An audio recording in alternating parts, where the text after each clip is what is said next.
And welcome back to the Nasty Metal Production channel here at YouTube, and welcome to, of course, another album of the week. This, of course, is episode number 88.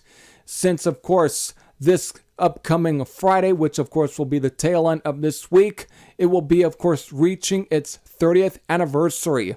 That is the 11th studio album from, of course, legendary German metal band Scorpions. That is Crazy World, which was originally released, of course, through Mercury Records on November 6th of 1990. So yeah, of course, this year, again, towards the tail end of this year, and of course, around earlier of this year, of course, I had at least spotlighted their, definitely also considered one of their most breakthrough albums. That, of course, was Animal Magnetism. So now I am, of course, covering a little later Scorpions album, again, with Crazy World here, which was, of course, the first album to not be produced by, of course, Dieter Dierks, who had been producing their stuff since the majority of the 1970s through, of course, Savage Amusement in 1988. That was the final album Dieter Dierks had produced, and here, of course, we got Keith Olsen, who, of course, at this point also produced the previous two Whitesnake albums, that being, of course, their breakthrough 1987 album, which, of course, again, was one of Whitesnake's hugest records, and, of course, 1989's Slip of the Tongue. So, they got, of course, Keith Olsen on board, and with this album, it garnered at least 3 massive fucking hits. So at least one pretty big hit for the band, which was Tease Me, Please Me, which was the song that opens up the album here.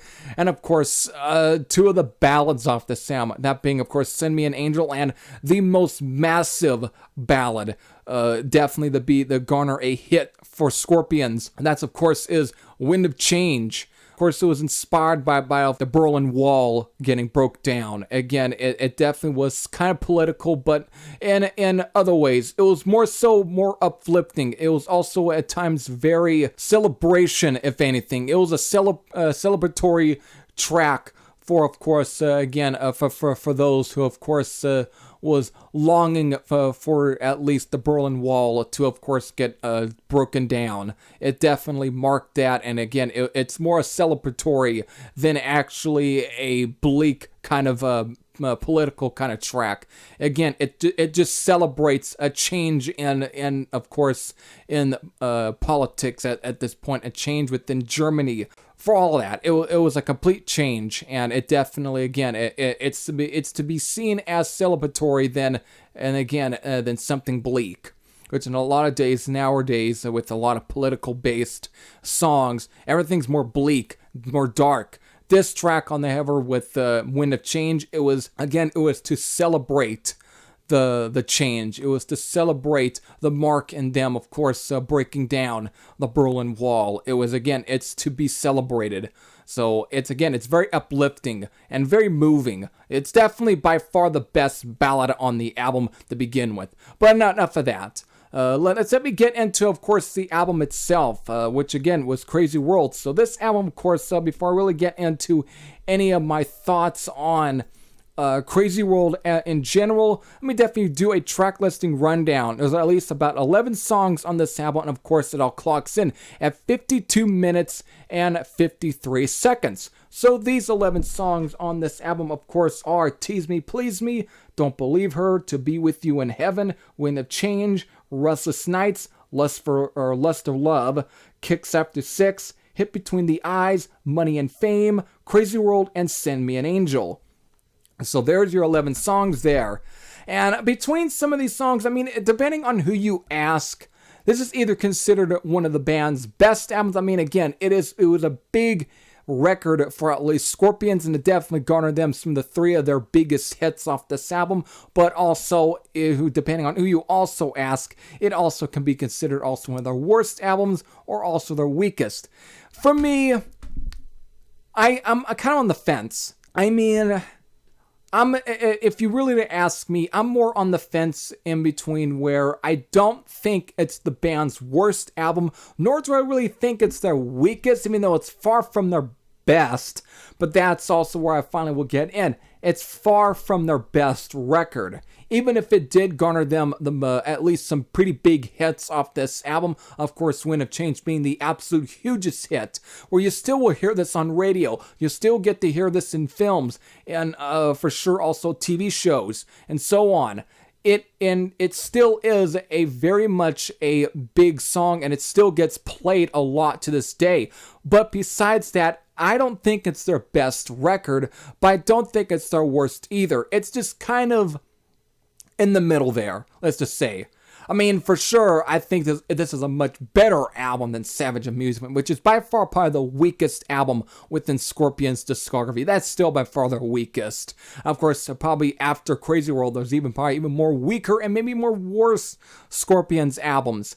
But really, when it comes to this album, I think this is definitely not their worst album. It's still very much an enjoyable album for sure, but it's far from the best. Now again, the aspects why I think definitely elevates this from not being their worst album, at least still making it very enjoyable and listenable, is again, I think some of my, the songs for me that really do it for me on this album, there's at least 4 songs on here. That of course being the opening track, Tease Me, Please Me, which has been a long favorite of mine for quite a while there. I once, for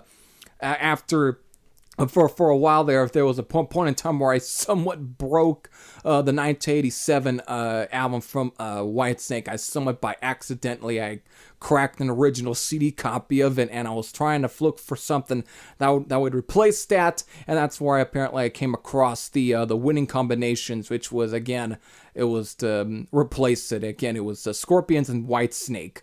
And the thing is, the song Tease Me, Please Me was on there, and since then, since 2007/2008, I've been at least a fan of at least the song in general. I think it's definitely one of my favorite Scorpion songs, at least from this period.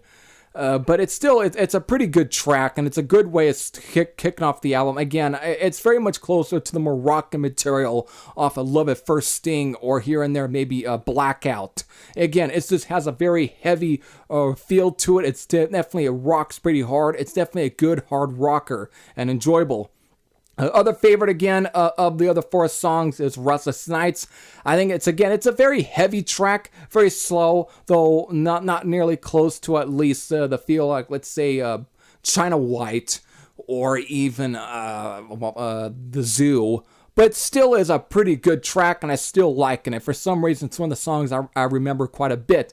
Then, of course, we then finally get to Money and Fame, which is the most closest to, of course, capturing the feel of, like, China White, and, of course, The Zoo. And this song does have a lot of the Zoo aspects, of course, with the talk box guitar solo, which is just, again, it's so fucking cool, and it's a freaking great track. I mean, the lyrics itself may not be the best, but as far as just being an all-around enjoyable song, it's a heavy song too. Probably definitely one of the heaviest song off the album in general. It's just got a cool fucking vibe to it. I just love it. And of course, then after that, of course, is the, Crazy World, the title track, which is another great upbeat track. Again, very much closer to, again, the vibe of like Love at First Sting. That's why I think in many ways, this is probably the best since Love at First Sting in terms of just quality. So to me, this is definitely a good track and could have easily been on Love at First Sting. Again, it's got a hooky chorus to it. It rocks. It's got a great feel. It's definitely a good song.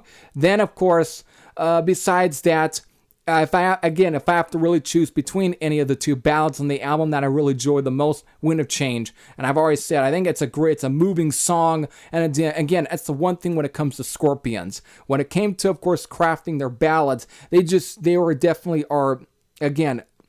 They are experts at crafting ballads. They definitely do not do any wrong.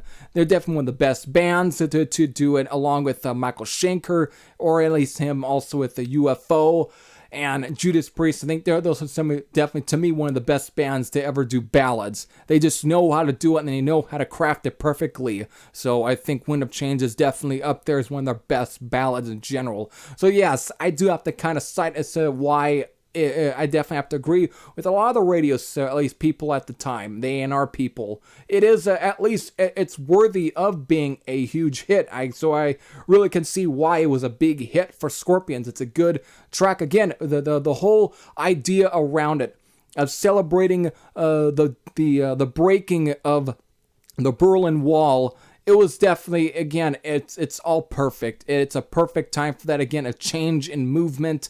It was a great way of celebrating all of that. So in many ways, it's why it is one of the best songs off the album. But besides that as well, there's some other good songs on here. I mean, I do like also Don't Believe Her. I do also dig Luster Love. I do also enjoy songs like Kicks After Six and Hit Between the Eyes.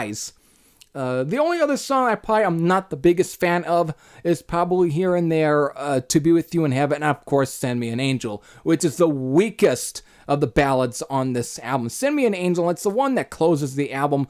I think it would have been better if they closed off but Wind of Change, because of what it, at least of its idea and the lyrics behind it and the message. It would have been perfect to end the album, but they chose with Send Me an Angel, which again is the three of the other biggest songs off the album, and I think in many ways it's the weakest of the biggest songs on the album. So I think, if anything, it's not their best ballad, but it's not the worst, but I don't mind it. So there you go. So yes, I think this is a overall enjoyable album from Scorpions. Again, it's not their worst album, but it's far from their best. It's definitely, in many ways, it does somewhat try to capture the more feel of, like, for example, Love at First Sting. I think it did it pretty good. It did a good job of it, but it's still, with that, Love at First Sting is also not my favorite Scorpions album, but still I can go back and listen to it and still enjoy it for what it is. So I think for this album, it's got that same feel, but it's far from their best album either. So definitely, in many ways, it's depending on it, I guess you can say it's almost a double-edged sword. It's a fine record for what it is. Of course, this would be the final album for, of course, Francis Buchholz, who, of course, after this album would, of course, leave the band. And, of course, since then, it's going to become an evolving door of bass players. Because Francis Buchholz had been with Scorpions since 1974's Fly to the Rainbow. So, for pretty much close to 2 decades, he was at least with Scorpions. So, in many ways, it was kind of an end of an era. This ended up seeing the end of an era, since, of course, again, for Matthias Jabs, who at least definitely debuted with the band in 1979 for, of course, Love Drive, and that lineup of the from Love Drive had pretty much been pretty much consistent from 1979 to here to 1990, and really, it was a pretty long-lasting lineup, and it definitely did fine. But again, this was the final album for Francis Buchholz and Scorpions, so there's that. Still, though, this is definitely a fine album. From this, after this, besides the revolving doors of bass players and other musicians, of course, Herman Raybell would leave after Face the Heat. In many ways, it just marked it. Every bit of this album also marked a little change in the band. Again, there will be different ideas and switching to different musical styles. There will be all sorts of stuff that would be changed, and so on. And still, but the thing is, though, I should also point out that the whole thing behind the newest Scorpions album, of course, Mickey D has been in the band, and of course, ex-member of Motorhead and so on, and King Diamond and Don Dokken. He, of course, again, there's a lot of decent speculation that the newest, and the way they're feeling towards at least the newest Scorpions album, there's a lot of apparently there's a lot of good idea that the newest Scorpions album could probably be some of the best material that Scorpions might be recording, or might be, since maybe for example, any of their early 80s material. Again, that's the one thing about Crazy World. It's definitely, the thing I think why many people will cite this as probably one of the band's worst or not their best album, is because many people still long for the Uli Jon Roth stuff. Again, you ain't gonna expect that with any of the albums past Taken by Force. The minute you got Matthias Jabs in the band, the only best bet is to go back to more of the rock material like Love Drive or Animal Magnetism or Blackout. You kind of have to go, you can't, those are the closest you could go back to. You don't have Uli Jon Roth. Without Uli, you're never going to recapture any of the classic 70s stuff. So for people that long for that, that's never going to happen. You have to have Uli for that to happen. You can't expect somebody else to try and copy that. You have to have the original guy. And since that at this point they still have Matthias Jabs, I just expect another album to be close to at least some of the good stuff of like Love Drive and Animal Magnetism and Blackout, and at times here and there Love at First Sting. So in many ways I also do expect to be more rockin' material, again like with Crazy World and Face the Heat. So again, I think this was a fine record for Scorpions. So it's definitely a pretty good album overall. So there is my little hot take on a lot of that stuff as well, and a lot of the opinions of a lot of the stuff past the 70s or early 80s material. That's just my hot take on it. Again, without Uli, you can't expect them to ever go back to that, and trying to recreate that with the guys they got, it will just sound like absolute hot piss. That is just my absolute opinion. It will not work. You need the original guy to do that, and that you will not get back. So there you go. So there you go. There is my, of course, my thoughts on Crazy World. So there you go. Again, this album again has pretty much hit 30, or at least will hit 30 years old on, of course, on November 6th.